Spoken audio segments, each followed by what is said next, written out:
રામ રામ સીતારામ. ભગવાન હાવનું હારવાનું કરે, હારવાનું કરે, હારવાના નહીં હારવાનું. એ સાથે આપણે નવા વિડીયોની શરૂઆત કરીએ છીએ આજે. અને એ પાછું શિયાળા સ્પેશિયલ રેસીપી આવવાની છે તમારા લોકો સમક્ષ. પણ એની તૈયારીઓના ભાગરૂપે છે ને આપણે પ્રજ્ઞા અગાઉથી તૈયારીઓમાં લાગી ગઈ છે. એટલે કે ઇન્ટ્રો તમે કરો તો તમે કોઈ વાંધો ન લેતા હો ભાઈ. અમારે બરાબર ને?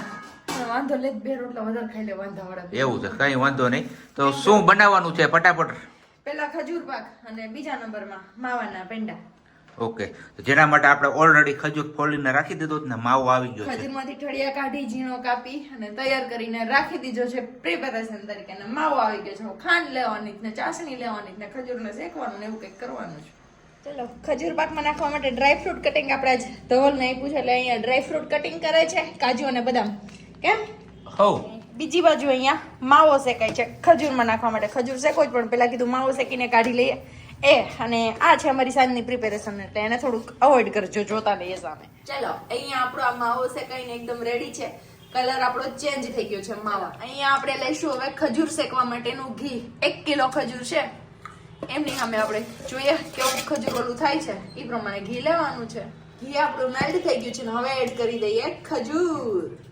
આવી રીતે પ્રેસ કરતા જઈને ખજૂર શેકવાનો છે. ચલો, આપણો ખજૂર પણ શેકાઈ ગયો છે ને આ જ સ્ટેજ ઉપર આપણે હવે એડ કરી દઈએ માવો, જે આપણે શેકીને રાખ્યો તો ઓલરેડી. માવો પણ એડ કરી દીધો છે અને હવે માવો એડ કરીને પણ હજી થોડી વાર મિક્સ કરવાનું છે. એટલે ખજૂર એકદમ મેશ થઈ જાય એમની હારે, માવાની હારે. હવે બોલ.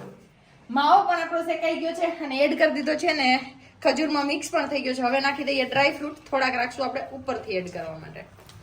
બાકી બધા આમની હારે મિક્સ કરી દઈએ. અને થાળી ઓલરેડી આપણે ઘીથી ગ્રીસ કરીને રાખી દીધી છે. બસ થાળીમાં પથરાઈ ગયો ને હવે ઠરી જાય એટલી વાર આપણા માટે. નહીં, હજી ઠરી જાય પછી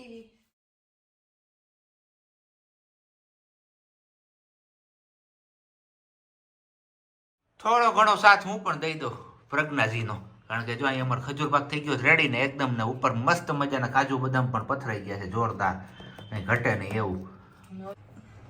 ધવલના મોઢામાં ખજૂર પાક જોઈને પાણીના ફુવારા છૂટતા છે. જલ્દી ડેબલી પડે, જલ્દી હું ખાઈ લઉં. ના ના, આ છે ને આપણે ઓલો થઈને પછી ખાવો છે. કેવો થાય? ઢીલો. ફ્રીઝરમાં થોડોક.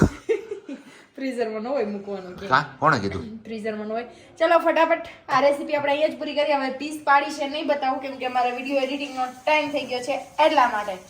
તો બસ મસ્ત મજાનો આપણો ખજૂર પાક બનીને રેડી છે.